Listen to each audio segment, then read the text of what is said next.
This is The Filter on iHeart Podcasts Canada.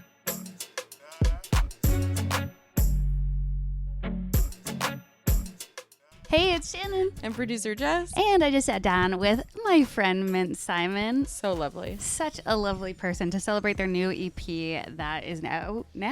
We had such a great conversation talking about their new EP. We went through it track by track. And yeah, they which really was so interesting. Right, because they explain, and you can hear it when you listen to it, but hearing them explain just how each song matches the one before it and how together it tells a full story. It's so fascinating and really will make you listen to those lyrics as well. They have a song that was just in the season finale of Grey's Anatomy. Crazy. It was so good. It's such a important scene too in the arc of the end of the season. I don't want to give away too much spoilers, but it was a very dramatic ending. Okay, so. I was going to ask you about this because you are a Grey's fan. Yes, I am. That is so cool that they got to write a song for Grey's and then that song was chosen, and it's such a great song as well. It's the song Time to Go. And then we got into just some rapid fire questions to get to know Mint a little bit better, to see what they're all about. So yeah, super fun. You can find out so much. Exactly. Have a listen and we'll see you later. Hey guys, it's Shannon with iHeartRadio, here with Mint Simon. Give it up. We have a small audience here today. How are you doing? We just saw each other a couple weeks ago and now you're here. Yeah, I'm so good. I'm so happy to be, every time I'm in Toronto, I'm just it's lively. Yeah. It's lively. I like it. I feel like Montreal is lively too, though, no? Yeah, but I'm used to it. Oh, I'm used true. to the lively. This is different lively energy. How is it different? I don't know. I feel like there's a lot of industry stuff going on here. And I feel like when I'm here for work. So it's I don't know, just everybody's down to have fun. Montreal's very chill, which I also love. But there's a time and a place for each energy. I feel like I'm only ever in Montreal for work. So it's probably the opposite where I'm just maybe that's it. Yeah. Putting the head down and working. Or I've been there in the winter where it's very chill and slow. And Not then, good. But I've never gone to Montreal Pride, and everyone says that that's the time to be in the city. It's so much fun. There's so much going on all the time, but Pride is great. Yeah. How are you feeling getting into Pride Month? Because last time that you were here, we had our whole Pride conversation. And I feel like things are feeling pretty heavy, but I also don't feel like that heaviness has really necessarily gone away. Yeah, it hasn't. It hasn't. Maybe we're all handling it differently or trying. I feel like there's a bit of uprising energy, whereas I think a couple years ago, the conversation was amazing. But I think that we were all trying to figure out what we were going to do about it. And now it is also still heavy. But I think, I don't know, at least for me, I'm just ready for the revolution. I'm ready to be loud, be out, be, kind of forward moving and not hide away. Yeah, that's a good way to be. There was something that you said in that conversation that always stuck with me that I was thinking about the other day, where you were as artists, a lot of us feel scared to go out in big queer spaces even, but you're as an artist, I'm standing on stage, I'm up there by myself. So does that still weigh on you in any sort of way, or is it still ready to just fight that good fight? It definitely weighs on me. I think that I lived so much of my life as a woman, and that had its own sort of being public as a woman, and then now as a gender fluid person and someone who's more, I guess, gender confusing to people. There's a whole different layer where I'm kind of never sure how people are reading me on stage, and I'm really trying to make it just about the music when I'm on stage, but it's inherently political every time I get out there, I'm in public or post online, and I try not to take it lightly, but also try to feel light about it, because otherwise I'm just going to be stressed. I was going to say, if you take that on seriously, then you're feeling the weight of all of that. And, I can't. No, absolutely not. How has that gender fluidity impacted the music that you write now compared to when you would identify as a woman? It's, you know what? I just feel more free to sort of do whatever I want. So my EP is coming out, and tomorrow, whatever, I don't know when this is. It's out now. It's out now. And I think I've just been able to explore so much more. I'm gender fluid, and I feel genre fluid, and I feel that fluidity in myself and getting confident in that has allowed me to get confident in making music that isn't just in one lane, but is in my lane and my sort of world. And I know what it means, and I know what my gender means. So I think there's a real parallel there to the kind of music that I'm making, the nostalgic 80s, 70s vibe with the modern. Like, there is duality in everything and in myself as a person. So I think it's actually quite aligned, which is exciting. Yeah, that describes it so well, because I was thinking that while listening to it, that it does sound so you, but every song in itself is so different from the last. So I was thinking, because it's an EP, there's 6 songs total, that we could go by like each song one by one down. and break it down. Great. Okay, let's start with Bad. Okay. Right off the top, what can you tell me about this song? Well, I feel like this song really starts with the highest energy, the poppiest song on the EP.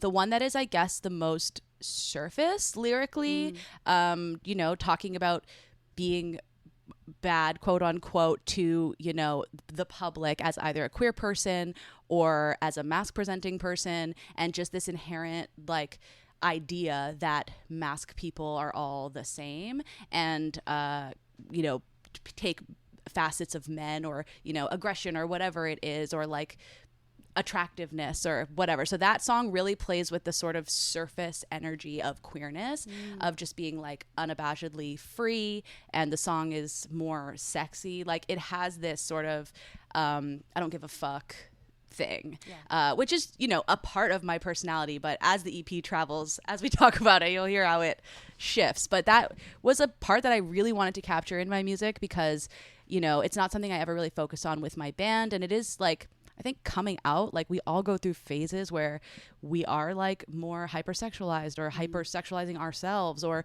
trying to figure out like what that line is and how people perceive us. And there is a bit of like, there's less groundedness to it. And so I wanted to tap into that sort of youthful thing. Wow, I love that. Yeah. That's so sweet. Little do people know masks are like the softest of the queer Babies. people. Just a bunch of soft Yeah. babies. I love that so much. Feel Better. So this song was with my friend Tafari, who's incredible. I just loved his voice so much, and we kind of were fans of each other.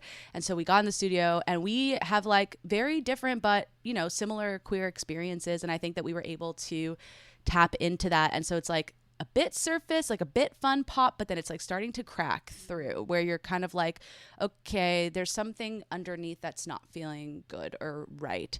And I think we were both able to capture that in our, you know, in relation to other people in a romantic way, and try to make like a duet that is 2 different people with very different voices that somehow work together really wonderfully. And yeah, it was just such a pleasure to work with him. Yeah, you can hear that too on the song. Like, both your voices sound just so incredible together. So that's such a perfect feature. I love that.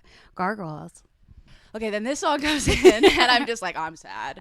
I'm sad. I'm not feeling well. It's not good. And I think it is in relation to other people, but it also touches on dysphoria and just sort of making choices for myself that just don't feel aligned with who I am on the inside. But again, it's like all coming from the surface. Like, I feel like it's coming from the surface, and it's like traveling inside to try to like figure out what's actually in there. And Gargoyles just comes from, yeah, a lot of poor choices that, you know, include self-harm, and then a lot of dysphoria. So how toxic relationships can really influence the way that we see ourselves and the way that we exist in the world, and just being in a really rough place and coloring it in a 70s Fleetwood Mac style. I was going to say, I have Stevie song. Nicks written down. I was like, Yeah. Stevie Nicks vibes all the way. I really wanted to make a song that was in that world, and I was in a song camp with this amazing artist Minnow and this producer Housefly, and we just like made a really great song together that,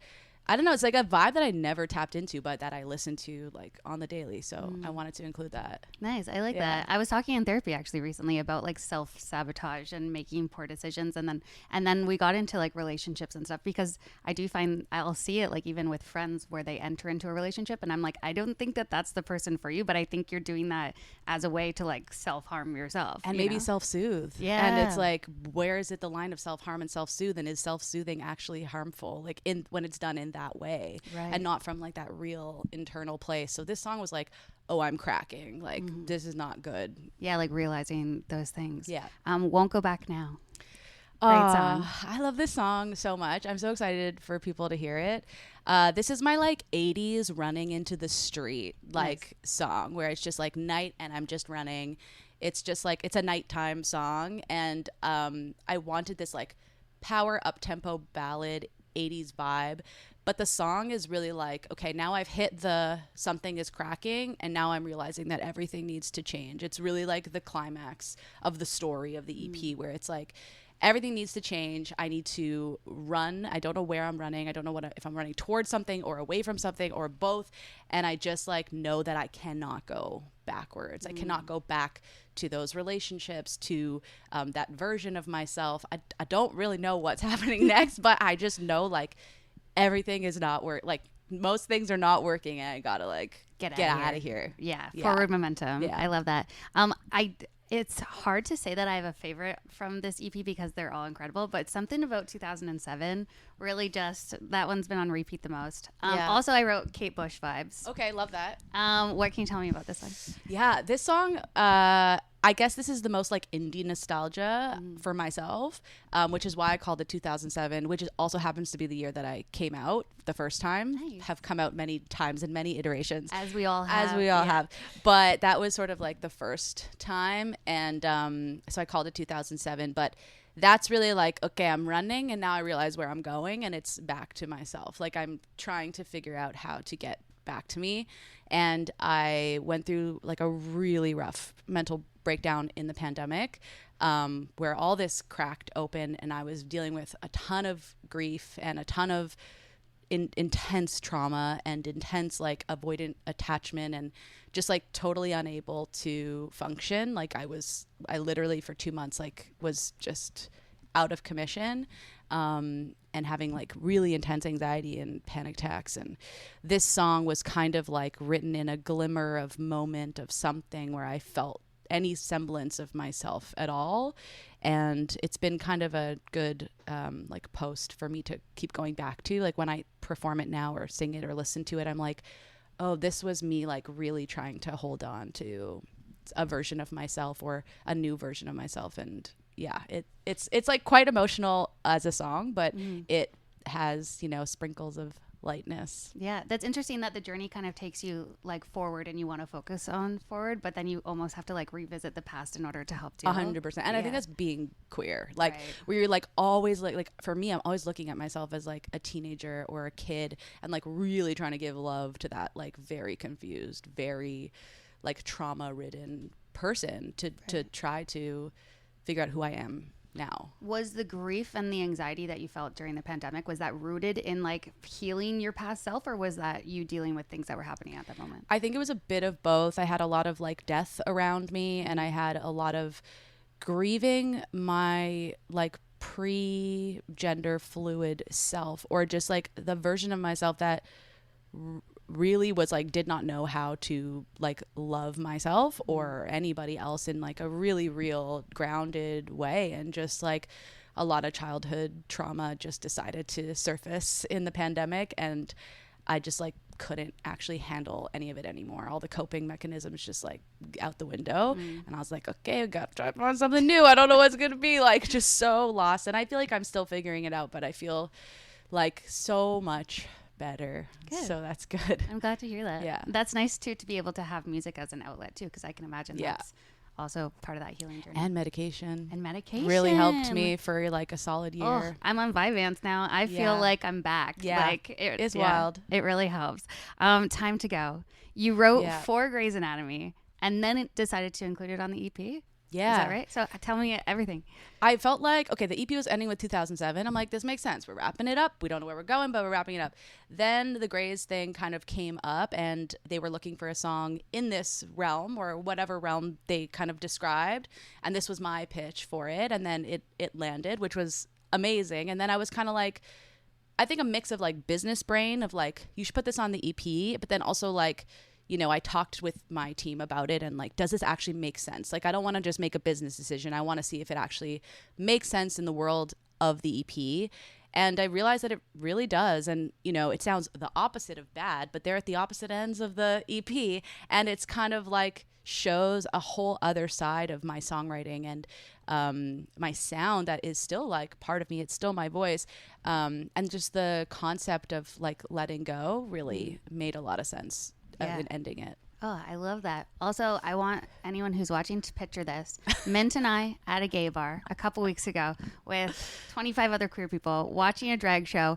I look over, Mint's in the corner on their phone trying to find the scene in Grey's Anatomy because it was airing that night. It was right? airing right then, and I wanted to come to the gay bar. Like, this is the duality of life. You want to come to the gay bar, but you want to listen to your song on Grey's Anatomy. Of course. And so I had I think I just missed it when I was in the from okay. the walk of the Uber to the bar. Right. I had missed it, but I thought maybe I did, and so I was still literally I was like, what are you doing? You're I'm I'm trying to find my song on Grey's Anatomy. Yeah, and literally a drag queen is performing her heart out, and I'm just in the corner trying to listen. It was ridiculous. But you got to properly watch the scene I in the did. car the next day. You I got did. emotional I did. watching it. Where did those emotions come from? I think I just I worked really hard. I feel like this industry is hard, and I feel like I've been doing it for a while, and with my band and the solo project, and I think that was just a moment of exhale, where I'm I want to soak in. I think pre-pandemic and a lot with my band, I was always looking for more. I was I'm never satisfied. I'm just chasing the next thing. Nothing felt like enough. Then the pandemic happened. You lose everything, and you realize wait, that was so enough. That was so more than enough. Why did I think that wasn't enough? Why did I not take those moments for granted? And so ever since things have opened up, I just refuse to do that. And I just am every moment I think in that moment with Grace, I'm if this ended here and I never got a song in another TV show ever again, I would be genuinely satisfied. And I think that was the emotion of oh, I'm learning how to be satisfied and present. And that's so cool. Yeah, you got to feel all the feels. Got to. Yeah, you got to cry sometimes. You got to. I didn't do that before. No? No.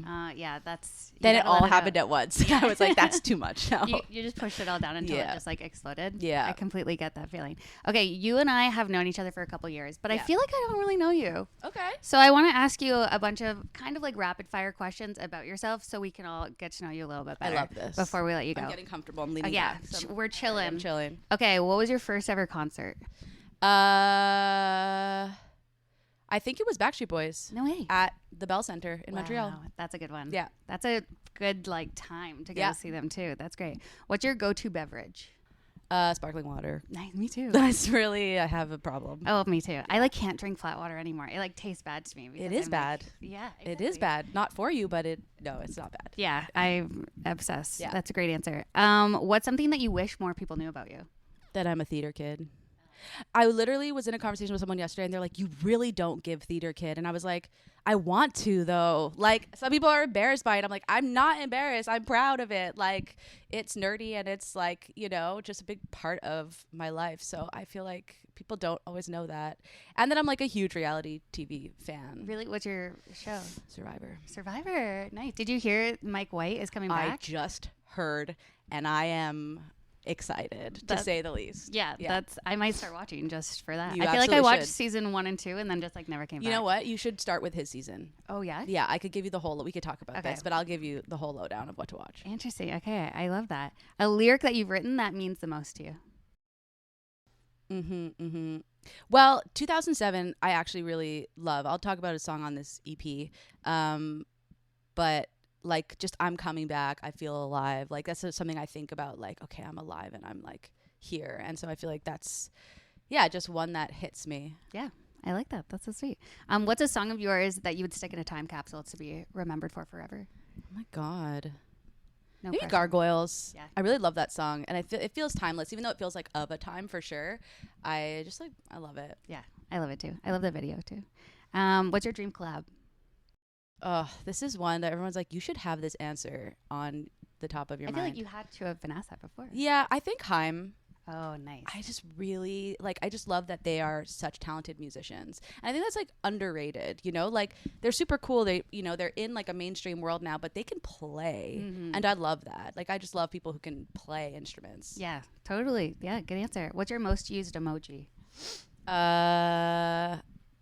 The sunglasses one. Nice. Yeah, the sunglasses one or the heartbreak one for some reason. Heartbreaker. But it's not even about romance. It's probably just about anything. Oh, just anything. Did you hear this person wasn't on Survivor 50? Right. Heartbreak. Heartbreak. Okay, that's fair. Are you a morning or a night person? Morning. Morning. Big time. I'm early bed.